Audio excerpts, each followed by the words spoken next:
Hello everyone, welcome to our YouTube channel UGC Adda 2.0। आज miscellaneous GS का class 2 होगा। कल हमने पार्ट 1 पढ़ाया था, उसमें भी 20 क्वेश्चन करा दिए थे। तो आज ये पार्ट 2 है। तो चलिए स्टार्ट करते हैं हम। आज ये आंतरिकी है, कल भी आंतरिकी पढ़ाए थे। तो स्टार्ट करने से पहले आपसे एक रिक्वेस्ट है कि आप मेरे चैनल को सब्सक्राइब कर लें, तो उसके लिए थैंक यू। अगर आप नए हैं तो चैनल को पहले सब्सक्राइब करें और साथ ही बेल आइकन दबाएं, ताकि हर वीडियो का नोटिफिकेशन आपको मिले। इसी तरह का वीडियो आपको मिलेगा प्रत्येक दिन, सीरीज बाय सीरीज। तो चलिए स्टार्ट करते हैं अपने क्वेश्चन पर। 21 नंबर क्वेश्चन और 20 तक क्वेश्चन हमने करा दिया, तो उसका डिस्क्रिप्शन में आज लिंक दे देंगे। आप लोग पहले उसे देखिएगा, उसके बाद इसको देखिएगा। तो चलिए स्टार्ट करते हैं। 21 नंबर क्वेश्चन, निम्नलिखित में से कौन सा विकल्प घर्षण का गलत उदाहरण है, यानी फ्रैक्शन। निम्नलिखित में से कौन सा विकल्प घर्षण का गलत उदाहरण है। इसका ऑप्शन ए है फर्श पर धकेला गया वॉशिंग मशीन, बर्फ में सलेज का फिसलना और व्यक्ति द्वारा स्लाइड में नीचे की ओर फिसलना, व्यक्ति द्वारा भारी वस्तु उठाना। तो इसका राइट आंसर हो जाएगा फ्रेंड्स आपको डी नंबर, व्यक्ति द्वारा भारी वस्तु उठाना। तो चलिए नेक्स्ट क्वेश्चन पर चलते हैं। जहाज़ों की गति में वृद्धि किस पर आधारित है। जहाज़ों की गति में वृद्धि किस पर आधारित है। ऑप्शन ए आर्किमिडीज का सिद्धांत, बी फ्राइडे का नियम और सी फ्लेमिंग राइट हैंड रूल और डी लास्ट है न्यूटन गति के दूसरा नियम। तो जहाज़ों की गति में वृद्धि किस पर आधारित है। तो 22 नंबर का आंसर होगा फ्रेंड्स ए नंबर, आर्किमिडीज का सिद्धांत पर आधारित है। आर्किमिडीज का सिद्धांत पर आधारित है। जहाज़ों की गति में वृद्धि किस पर आधारित है, आर्किमिडीज के सिद्धांत पर आधारित है। तो हम इसका एक परिभाषा जान लेते हैं आर्किमिडीज का सिद्धांत, कि जब कोई वस्तु द्रव में पूरी तरह आंशिक रूप से डुबाई जाती है तो उसके भार में कमी का आभास होता है। भार में आभासी कमी वस्तु द्वारा हटाए गए द्रव के भार के बराबर होती है। यही आर्किमिडीज का सिद्धांत है। चलिए नेक्स्ट क्वेश्चन पर चलते हैं।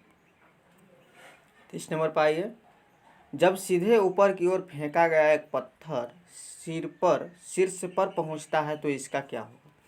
जब सीधे ऊपर की ओर फेंका गया एक पत्थर शीर्ष पर पहुंचता है तो इसका ऑप्शन ए वेग एवं त्वरण शून्य होता है, बी वेग शून्य होता है तथा त्वरण लगभग 10 मीटर प्रति सेकेंड होता है और स्क्वायर होता है, और सी है वेग लगभग 10 मीटर प्रति सेकेंड होता है तथा त्वरण शून्य होता है, और लास्ट ऑप्शन है वेग लगभग 10 मीटर प्रति सेकेंड होता है तथा त्वरण समान बना रहता है। तो इसका राइट आंसर हो जाएगा आपको 23 नंबर का बी नंबर। 23 नंबर का आंसर आपको हो जाएगा बी, वेग शून्य होता है तथा त्वरण लगभग 10 मीटर प्रति सेकेंड होता है। जब सीधे ऊपर की ओर फेंका गया एक पत्थर शीर्ष पर पहुंचता है तो इसका वेग शून्य होता है। तो चलिए नेक्स्ट क्वेश्चन पर हम लोग चलते हैं। 24 नंबर पर आ जाते हैं। चलिए आ गए हम लोग 24 नंबर पर। निम्न में से कौन सा प्लेटनरी बॉडीज के लिए केपलर के नियमों में से एक नहीं है। निम्न में से कौन सा प्लेटनरी बॉडीज के लिए केपलर के नियमों में से एक नहीं है। ऑप्शन ए एक ग्रह का ग्रहपथ दो केंद्र बिंदुओं में से एक पर सूर्य के साथ एक अंडाकार होता है, और ऑप्शन बी एक ग्रह और सूर्य को जोड़ने वाली एक रेखाखंड समय के बराबर अंतराल के दौरान बराबर क्षेत्रफल बनाती है, और सी है एक ग्रह की कक्षीय अवधि का वर्ग अपने ग्रहपथ की अर्ध प्रमुख धुरी के घन के अनुपाती होती है, और लास्ट है कक्षीय अवधि ग्रह के द्रव्यमान पर निर्भर होती है। तो इसका आंसर हो जाएगा, आप लोग बताइए, डी नंबर, कक्षीय अवधि ग्रह। डी नंबर है कक्षीय अवधि ग्रह के द्रव्यमान पर निर्भर होती है। यानी निम्न में से कौन सा प्लेटनरी बॉडीज के लिए केपलर के नियमों में से एक नहीं है। कक्षीय अवधि ग्रह के द्रव्यमान पर निर्भर होती है, ये नहीं है, बाकी सब है। चलिए नेक्स्ट क्वेश्चन है 25 नंबर। आइए, ग्रहों के ग्रह पथों का समान आकार क्या होता है। ग्रहों के ग्रह पथों का समान आकार क्या होता है। ऑप्शन ए गोलाकार, बी पाराबोलिक और सी अंडाकार और डी शंक्वाकार। तो इसका राइट आंसर हो जाएगा अंडाकार। ग्रहों के ग्रह पथों का समान आकार कैसा होता है, अंडाकार होता है। चलिए नेक्स्ट क्वेश्चन है, आइए 26 नंबर पर। निम्नलिखित में से कौन सी वस्तु सूर्य के चारों ओर परिक्रमा करती है। ग्रह, बी है सैटेलाइट और सी तारा और डी आकाशगंगा गैलेक्सी। तो इसका राइट आंसर हम बताते चले ग्रह हो जाएगा। निम्नलिखित में से कौन सी वस्तु सूर्य के चारों ओर परिक्रमा करती है? ग्रह। यानी इसका एक डेफिनेशन जान लेते हैं कि सूर्य के चारों ओर लगभग वृत्तीय कक्षाओं में गति करती है ग्रह, ठीक है।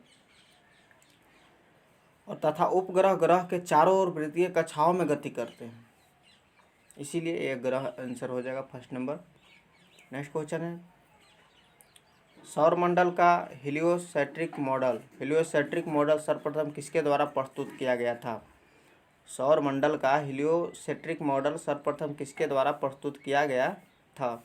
Option A Johannes Kepler, B Galileo Galilei, और सी विलियम हर्शेल, और डी निकोलस कोपरनिकस। तो 27 नंबर का राइट आंसर होगा डी नंबर निकोलस कोपरनिकस। यानी सौरमंडल का हीलियोसेंट्रिक मॉडल सर्वप्रथम किसके द्वारा प्रस्तुत किया गया था? Nicholas Copernicus. निकोलस कोपरनिकस पहले यूरोपियन खगोल शास्त्री थे, यानी वैज्ञानिक थे, जिन्होंने बताया कि पृथ्वी अंतरिक्ष के केंद्र में नहीं है। जिन्होंने बताया कि पृथ्वी अंतरिक्ष के केंद्र में नहीं है, निकोलस कोपरनिकस ने बताया। तो चलिए नेक्स्ट क्वेश्चन पर चलते हैं।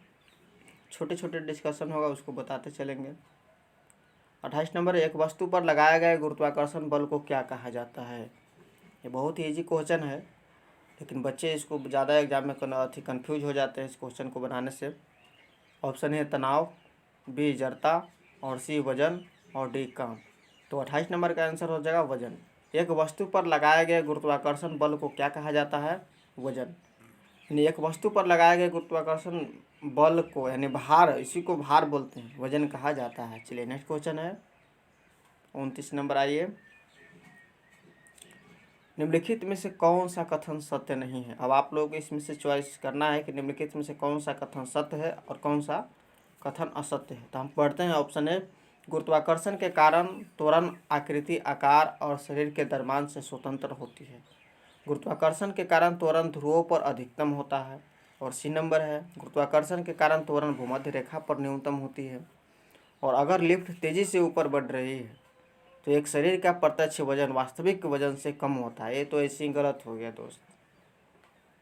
तो 29 नंबर का आंसर हो जाएगा आपको डी, सॉरी ये गलत नहीं है, डी हो जाएगा, थोड़ा सा इसमें भूल गया था। अगर लिफ्ट तेजी से ऊपर बढ़ रही हो, ठीक है, गौर नहीं किया था। अगर लिफ्ट तेजी से ऊपर बढ़ रही हो तो एक शरीर का प्रत्यक्ष वजन वास्तविक वजन से कम होता है। चलिए नेक्स्ट क्वेश्चन है,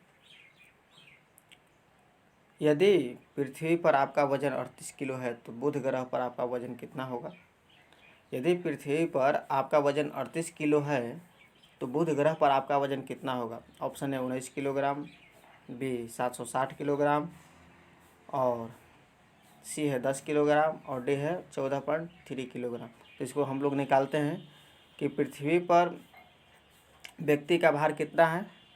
यानी सपोज डेट व्यक्ति का भार है 38 किलोग्राम, ठीक है।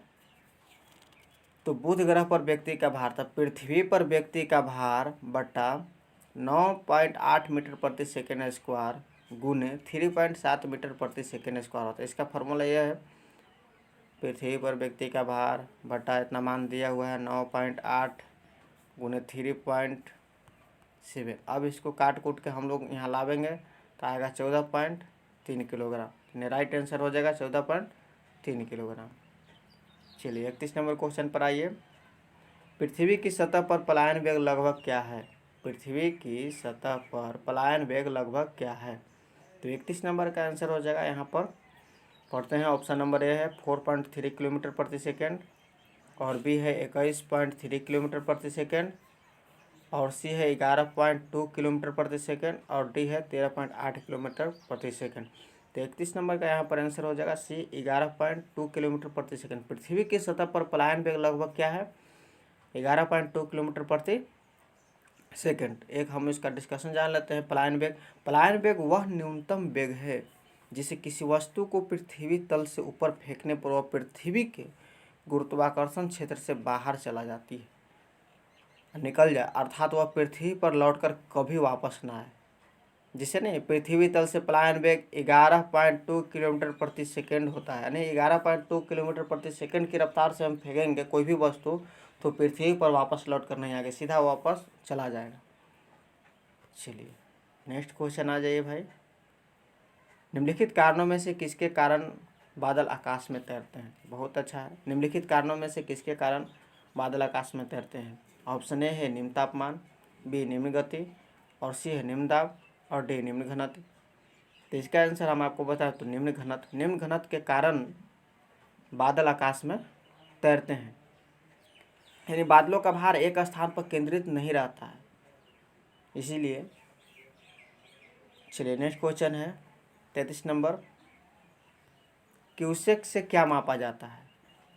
क्यूसेक से क्या मापा जाता है? ऑप्शन ए जल का बहाव, बी है जल की गहराई, सी है जल की मात्रा, और डी है जल की शुद्धता। तो इसका राइट आंसर होगा यहाँ पर जल की बहाव। क्यूसेक से मापा जाता है क्या? जल की बहाव। चलिए नेक्स्ट क्वेश्चन है 34 नंबर। आइए आप लोग। अधिक ऊंचाई की उड़ान पर विमान के अंदर का दाब क्या होता है? अधिक ऊंचाई की उड़ान पर विमान के अंदर का दाब क्या होता है? ऑप्शन ए बाहर के दाब से कम होता है, बाहर के दाब से ज़्यादा होता है, बाहर के दाब जितना ही होता है जिसे वायु पंपों द्वारा कायम रखा जाता है, समान आर्द्र और आंशिक निर्वात। तो इसका राइट आंसर हो जाएगा 34 नंबर का सी नंबर। बाहर के दाब जितना ही होता है जिसे वायु पंपों द्वारा कायम रखा जाता है। यानी अधिक ऊंचाई की उड़ान पर विमान के अंदर का दाब को कायम रखने के लिए बाहर के दाब जितना ही होता है और वायु पंपों द्वारा कायम रखा जाता है। चलिए नेक्स्ट क्वेश्चन है 35 नंबर। ब्लॉटिंग पेपर द्वारा स्याही सूखने का क्या कारण है? तो आप लोग जानते ही होंगे ब्लॉटिंग पेपर द्वारा स्याही सूखने का क्या करने का। और क्वेश्चन जिसे हम लोग लंप बार रहे हैं, लंप में तेल किसके कारण पर चढ़ती है? तो ये इसका दोनों का आंसर सेम होगा। देखते हैं। कागज़ की खुरदरी प्रकृति, प्रसरण ओस्मोसिस, कैपिलरी और सूखना। यानी ब्लॉटिंग पेपर द्वारा स्याही सूखने का क्या कारण है? कैपिलरी के द्वारा। लैंप में बत्ती में तेल चढ़ती है, कैपिलरी की कारण है। चलिए नेक्स्ट क्वेश्चन है 36 नंबर।